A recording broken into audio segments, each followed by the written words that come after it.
એ માં છે. માં કે જેમ પિતાનો ખભો એ દરેક પ્રકારની મુશ્કેલીની અંદર સાથ આપે તો બધા જ દુઃખોનું નિવારણ કરવા અને શાંતિને પામવા માટે માનો ખોળો કામ આવે છે. એ માં છે. પિતા જો તડકાના તાપમાં તપે તો માતા રસોડાની અંદર ચૂલાની આગળ તપે છે. પરિવારને ચલાવવું અને વધારેમાં વધારે પોતાના બાળકોને સંસ્કાર આપવાનું કાર્ય અને એની જવાબદારી માતાના માથે હોય છે.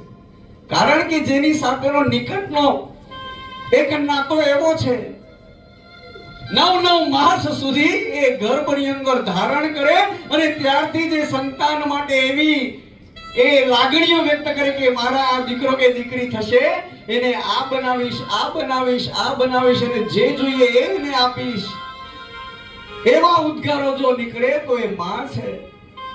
અને સૌ પ્રથમ કદાચ દીકરો કે દીકરીનો જન્મ થાય ને પણ માતાને જોવા ના મળે, માતાને જોવા ના મળે. પણ જ્યારે એ ભાનમાં આવે ને પછી એક જ તલબ હોય કે મને દર્શન કરાવજો, મને એને જોવો છે, એના ગાલ કેવા છે, એના એક એક દેહ, એના હાથ કેવા છે, એ કેવો સુકુમાર છે. અને ત્યારે જે લાગણીઓ હોય ત્યારે જ રડવાનું હોય.